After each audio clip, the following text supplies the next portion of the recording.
Hi, I'm Rich Hanson, the Powerhouse brand manager, and we're at the Ebonite International Training Facility today, and we're going to show you how to find the bowler's PAP, bowler's ball speed, rev rate, axis tilt, and axis rotation. All these things are crucial when recommending a ball for your bowler.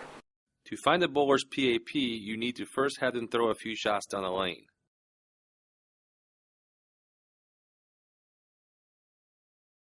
Alright, so we went out and had our bowler throw a shot for us so we can get a fresh track in the bowling ball.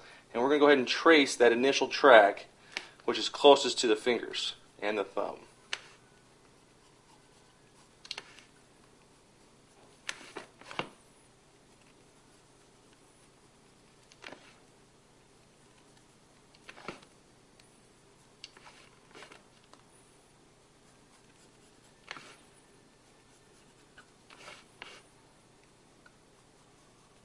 And once we get that traced out, we can use either an armadillo to find our PAP, or we can use the ball spinner.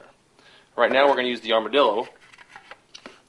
What you'll do is you'll line up the track that matches up to the armadillo the best, and the point here will mark our PAP.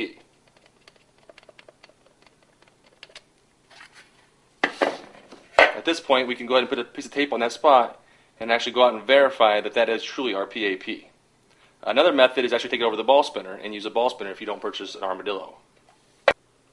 The second method we can use is actually our ball spinner. In order to use this method, we need to make sure we place the ball in the cup where the track we just traced has equal distance around that ring of the ball cup.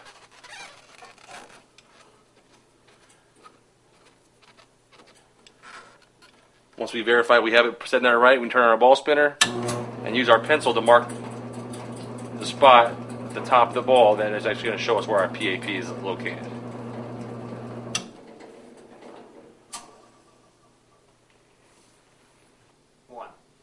Alright, now that we actually have our PAP marked, we need to actually find out the measurements that it is from our center of our grip. So first of all, we have to draw a center line, which is a line that passes from the center of our fingers, our bridge, to the center of our thumb. Then we need to find out the average of the span for the two fingers. So we'll connect the gripping surface. We'll measure that point and divide by 2. Mine's 4 3/4, so that would be 2 3/8. That is now the center of my grip. Go ahead and draw me a perpendicular line across the bowling ball, past my PAP. Then I'll connect my PAP to that midline.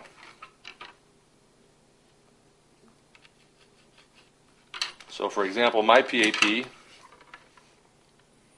is 4 3/4 over and 3/8 of an inch up.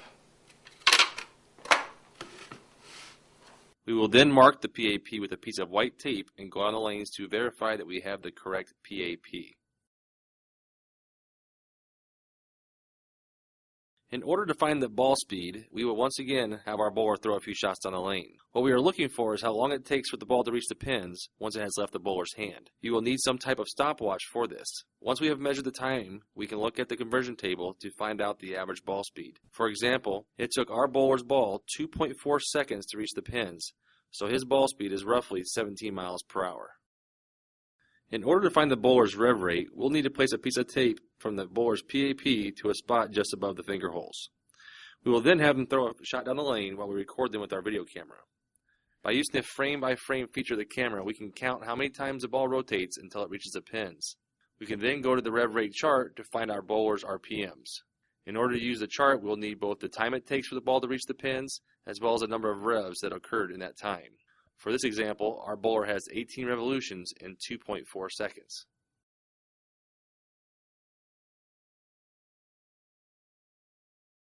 To find our bowler's axis rotation, we will once again need to videotape our bowler. With a piece of white tape on the bowler's PAP, we'll have our bowler throw a few shots on the lane. We'll then play back the video and pause it right as the ball leaves the bowler's fingers. This video shows the ball cut into 4 sections. The side of the ball will be 0 degrees and the center of the ball will be 90 degrees.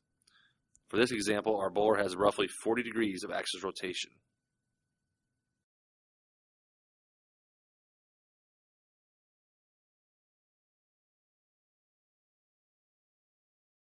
Okay, so the next thing we need to find out about how our bowler throws the ball is his axis tilt.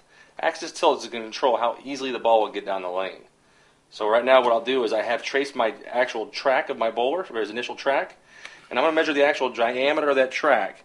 And then once I get that measurement, I'll take it over and compare it to the chart to see what it is in degrees.